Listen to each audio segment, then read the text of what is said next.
នៅពេលនោះដែរស្វាសក៏បានក្រហមដោយអំណាចរបស់ស្វាសធ្វើឲ្យព្រៃឡើងរំកើដែលធ្វើឲ្យទាហានទាំងអស់នោះភ័យខ្លាចនាំគ្នារត់បាត់អស់ណែសាខ្លាឯងឆាប់ទៅប្រយុទ្ធជាមួយនឹងអាស្វាសមួយនោះទៅហើយឯងត្រូវចាំមិនឲ្យវាស្លាប់បានទេព្រះអង្គត្រូវការវាយកទៅធ្វើជាយានជំនិះមិនអីទេយើងនឹងប្រយុទ្ធឲ្យឈ្នះអាស្វាមួយនោះណែអំនួតថោកទាបមិនបានជាឯងហ៊ានឲ្យស្វារបស់ឯងសម្រាប់សត្វខ្លារបស់យើងចឹងនេះមែនទេដែលជាស្ដេចដែលគេហៅថាជាស្ដេចខុសខើនោះឯងចង់បានសត្វរបស់យើងបើមិនឲ្យយើងតតាំងតើឲ្យយើងធ្វើយ៉ាងម៉េច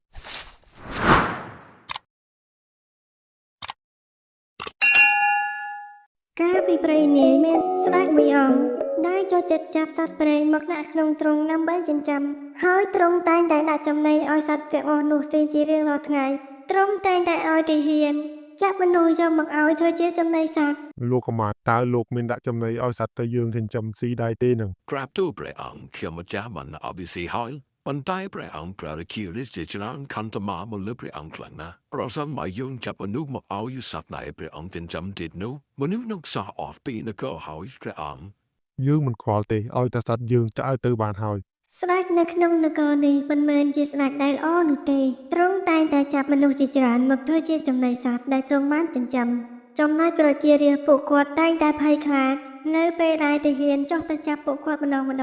តើពេលណាទើបស្ដេចអាក្រក់នោះឈប់ចាប់មនុស្សធ្វើជាចំណីសត្វទៀតទៅណោះមែនហើយអ្នកមនុស្សនៅក្នុងនគរយើងកាន់តែខ្សោះទឹកខ្សោះទៅហើយបើនៅតែយ៉ាងនឹងទៀតនគរនឹងប្រហែលជាត្រូវរលាយហើយមែនហើយខ្ញុំលើថាថ្មីនេះមានសត្វមួយក្បាលដែលមានមាឌយ៉ាងធំសម្បើមនៅក្នុងព្រៃហើយឮមកទៀតថាសត្វនោះត្រូវបានវឹកហាត់យ៉ាងល្អដោយបុរសកំឡោះម្នាក់នេះបើស្ដេចអាក្រក់នោះដឹងប្រកាសជាទៅចាប់សត្វនោះទៀតហើយមើលទៅមែនហើយខ្ញុំគិតចឹងដែរប្រសិនបើស្ដេចនោះទៅចាប់ទៀតមែនមនុស្សជាច្រើននឹងត្រូវបានស្លាប់កាន់តែច្រើនបើចឹងមែននោះតើពួកយើងគួរធ្វើម៉េចទៅមិនដឹងថាត្រូវធ្វើយ៉ាងម៉េចទេមើលទៅមានតែបណ្ដោយតាមយថាកម្មហើយមួយអាទិត្យក្រោយមកអាមាត្យក៏បានដឹងថាមានសត្វមួយក្បាលដែលមានមាឌយ៉ាងធំសម្បើមហើយមានរូបរាងស្អាតបែបនោះទៀតក៏បានយករឿងរ៉ាវនេះទៅប្រាប់ស្ដេចចិត្តអាក្រក់ក្រាបទូលព្រះអង្គខ្ញុំម្ចាស់បាននឹងមកថានៅក្នុងប្រៃមានសត្វមួយក្បាលដែលមាននេតធំហើយស្អាតទៀតណោះព្រះអង្គតើព្រះអង្គគួរអោនពួកយើងទៅចាប់ណៃទេនៅពេលដែលលើបែបនោះស្ដេចចិត្តអាក្រក់ក៏បានសប្បាយចិត្តយ៉ាងខ្លាំងហាថាម៉េចនៅក្នុងព្រៃមានសត្វដែលមានរូបរាងស្អាតធំដូចជាឯងនិយាយមែនទេក្រាបទូលព្រះអង្គខ្ញុំម្ចាស់បានលឺមនុស្សម្នាក់នឹងព្រាមប្រៃជាច្រើននិយាយមកមិនត្រឹមតែប៉ុណ្ណឹងទេសត្វនោះគឺមានបរិម្នាក់គីអ្នកបកហាត់ទៀតផងហើយលឺមកខាសត្វនោះស្រាប់អង្គបរិម្នាក់នោះណាវាមានរឿងដ៏ល្អបែបនេះមែនទេបើមានរឿងចឹងមែនយើងត្រូវតែយកសត្វនោះឲ្យបានមើលលោកអាម៉ាត់ឯងឆាប់នាំមនុស្សជាច្រើនទៅចាប់សត្វនោះមកហើយឲ្យប្រាក់មួយចំនួនទៅបុរសដែលបានចិញ្ចឹមវាទៅនៅពេលនោះដែរលោកអាមាត្យក៏បាននាំទាហានជាច្រើនទៅចាប់សត្វដែលពួកគេបានលើតគ្នានោះឯងអើយអានឹងថាទៅចាប់សត្វម្ដងនឹងស្លាប់មនុស្សប្រមាណអ្នកទៀតទេអា មើលហើយវ័យកាលមុនទៅចាប់សត្វខ្លាមួយក្បាលស្លាប់មនុស្សអស់ជិត20នាក់លើកនេះមិនដឹងថាត្រូវដល់វេនយើងឬឯងក៏មិនដឹងមានឯងធំយ៉ាងនឹងបើទៅចាប់សត្វប្រហែលជាមិនអីទេតែមើលមានយើងឡើងដូចជាដើមថោចឹងតែចាប់សត្វមិនបានទៅអើមើលណាវានេះអញមានកំណត់មួយហើយឯងមានកំណត់អីឆាប់និយាយមកប្រសិនបើចាប់សត្វនោះមិនបានមែនយើងរត់ហ្មងទៅពុំនោះទេតែឥឡូវក៏បានតែតន់ទាហានទាំងអស់ភ្លេចខ្លួនយេហើយទៅយ៉ាងម៉េចហើយទៅឯងស្មើនឹងមានទោសក្បត់ជាតិហើយបៃមានទោសមែនទៅអញតន់បានប្រពន្ធផងបៃប្តីសម័យអញចង់បានប្រពន្ធថតម៉ាប់ដូចជាអញចឹងដែរមានឯងចឹងវិញបើបានប្រពន្ធស្គមវិញបាច់ទេហើយរៀបការហៅក្លៀមដេកតាមអាយុភ័ក្រឡើងសពីតដូចជាជៀនបាត់ចឹងបានអញរកប្រពន្ធថតនោះអញរងចាំស្អីស្អាតដែលមានមៀតម៉ាប់ឡើងសាឡូមដូចជាអញឡើង1000ឆ្នាំហើយឲ្យមើលឥឡូវយើងមានវិធីមួយដើម្បីការពារខ្លួនពួកយើងទាំងពីរបានណាហើយមើលវិធីអីហើយនិយាយប្រាប់អញមើលតើวันនោះអញមានសង្ឃឹមហើយវើចាំទៅវិញអញរកប្រពន្ធឲ្យមួយដែរចាំអញរកអាណាម៉ាប់ថតជាងអញទៀតឲ្យឯងមកទេអញយកទេអានេះប្រពន្ធអញ5នាក់ហើយអញយកធ្វើអីទៀតចូលមកនេះមុខអញ្ចឹងឯវន់ច្រើនមេះវៃឯងអត់ដឹងទេអីបើយើងមានមុនស្នេហ៍ណាគ្រាន់តែកើតមកក្លៀមស្រីកមុំជាច្រើនចូលស្ដីនឹងដឹងអូឯងអីក៏លោតម្លេះឥឡូវខ្ញុំនិយាយរឿងហ្នឹងចាំងយើងនិយាយពីវិធីធ្វើឲ្យពួកយើងទាំងពីររួចខ្លួនបាននៅពេលដែលប្រយុទ្ធជាមួយនឹងសត្វដ៏ធំនោះពួកយើងទាំងពីររកដើមឈើណាធំមួយហើយពួនពីក្រោយទៅហើយនៅពេលដែលពួកគេប្រយុទ្ធអស់កម្លាំងទាំងសងខាងហើយចាំពួកយើងទៅចាប់សត្វមួយនោះទៅកុំទៅឯងពុជាថោកទាបមែនអញឲ្យមួយដៃឲ្យដល់ពោចំឯងតសាក៏ឯងជេរអញហ្នឹងណែអាពីដល់ពេលទៅហើយវើយហើយនៅនិយាយស្អីទៀត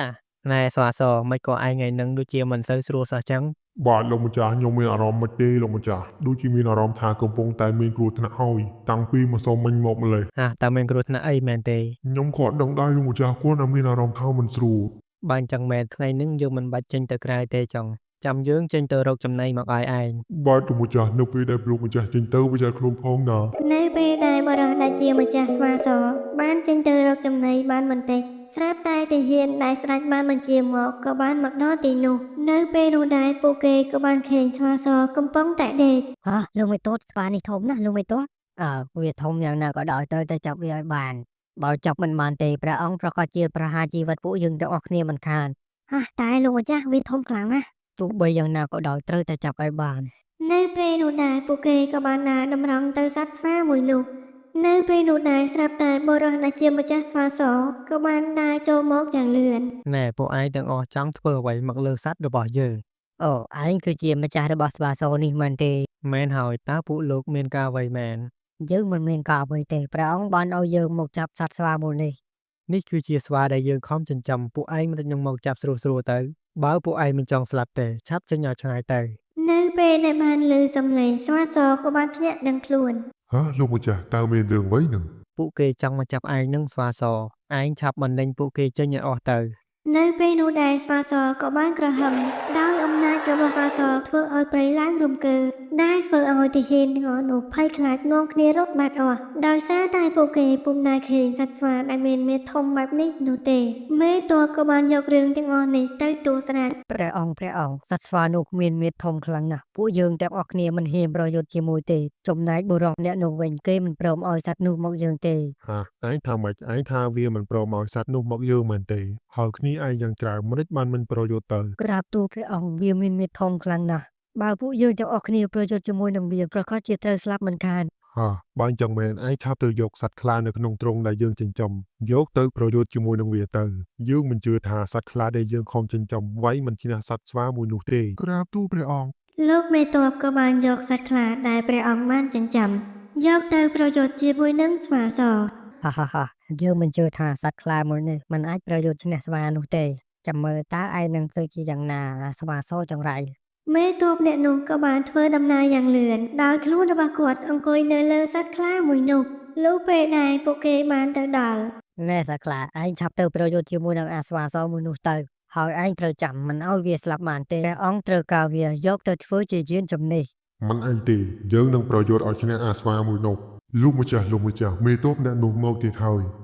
នៅមានសត្វខ្លាមួយទៀតខ្លាសតើឯងប្រយុទ្ធឈ្នះខ្លាមួយនោះទេបើប្រយុទ្ធមិនឈ្នះទេពួកយើងរត់ទៅ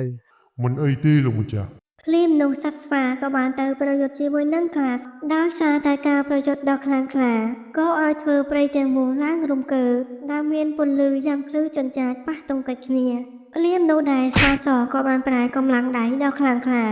វាយទៅកាន់សត្វខ្លាមួយនោះត្រឹមតែមួយដៃធ្វើឲ្យខ្លាដ៏ធំស្លាប់មួយរំពេច សំបីតែខ្លាដែលព្រះអង្គចិញ្ចឹមបែបមិនឈ្នះវាតើមានអ្នកណាទៀតអាចប្រយុទ្ធឈ្នះវាទៅ ខ្លាសតើឯងមានរបួសទេនឹង បាទលោកម្ចាស់ខ្ញុំមិនមានរបួសអីទេលោកម្ចាស់រាងកាយរបស់ខ្ញុំរឹងមាំដូចជាដៃថើបអញ្ចឹង មេទ័ពក៏បានយករឿងនេះទៅប្រាប់ស្ដេចម្ដងទៀត ព្រះអង្គសត្វខ្លាដែលព្រះអង្គឲ្យទូបង្គំយកទៅប្រយុទ្ធជាមួយនឹងស្វាត្រូវបានអាស្វាមួយនោះសម្លាប់បាត់ហើយព្រះអង្គ ថាយ៉ាងម៉េចខ្លារបស់យើងត្រូវបានវាសម្លាប់ហើយមែនទេមើលទៅតតែយើងទៅដែលបន្តស្វាចង្រៃឯងហ៊ានសម្លាប់សត្វស្វារបស់យើងផង ស្ដេចចិត្តអាក្រក់ក៏បានយកខ្លាមួយទៀតយកទៅប្រយុទ្ធជាមួយនឹងសត្វស្វាសនោះឯង ណែអំនួតថោកទាបមិនបានជាឯងហ៊ានឲ្យស្វារបស់ឯងសម្រាប់សត្វខ្លារបស់យើងចឹង នេះមែនទេដែលជាស្ដេចដែលគេហៅថាជាស្ដេចខុសខើនោះឯងចង់បានសត្វរបស់យើងបើមិនឲ្យយើងតតាំងតើឲ្យយើងធ្វើយ៉ាងម៉េចខ្ញុំមើលទៅឯងប្រហែលជាត្រូវដល់ថ្ងៃស្លាប់ហើយរាជបល្ល័ង្កនេះប្រហែលជាត្រូវដូរម្ចាស់ហើយមើលទៅ យីអាមនោះដល់ថោកទាបមិនបានជាឯងហ៊ាននិយាយបែបនេះដាក់យើង ភ្លាមនោះស្ដេចចិត្តអាក្រក់ក៏បានបញ្ជាសត្វខ្លាឲ្យទៅប្រយុទ្ធជាមួយនឹងស្វាសដោយទ្រង់ជាអ្នកបញ្ជានឹងជិះពីលើខ្នងសត្វខ្លា ខ្លាសឯងត្រូវតែប្រយុទ្ធឲ្យឈ្នះបើឯងប្រយុទ្ធឈ្នះប្រជារាស្ត្រនឹងរស់នៅដោយសុខសាន្ត នៅពេលនោះដែរស្វាសក៏បានក្រហមយ៉ាងខ្លាំង អ្វីបានជាអាស្វានោះមានអំណាចខ្លាំងយ៉ាងហ្នឹងមើលទៅយើងនៅមិនបានទេ ណែអខ្លាចង្រៃមិនបានជាឯងរត់ចោលយើងអញ្ចឹង ខ្លាដ៏ធំមួយនោះក៏បានរត់ចោលស្ដេចដែលធ្វើឲ្យស្ដេចនោះលែងមានអ្វីជាអំនួតទៀតហើយ ឯងមានអំណត់ទេទៅស្ដេចចិត្តអាក្រក់ស្វាសឯងឆាប់សម្លាប់វាចោលទៅ នៅពេលនោះដែរស្វាសក៏បានចាប់ស្ដេចនោះគ្រោះវែងទៅយ៉ាងឆ្ងាយដែលធ្វើឲ្យស្ដេចនោះស្លាប់បាត់ទៅតាំងពីពេលនោះមកប្រជារាស្ត្រក៏រស់នៅដោយសុខសប្បាយលែងមានអ្វីភ័យខ្លាចទៀតហើយចំណែកបរិសដែលជាម្ចាស់របស់ស្វាសក៏បានឡើងគ្រងរាជ្យធ្វើជាស្ដេចល្អតាំងពីពេលនោះតទៅ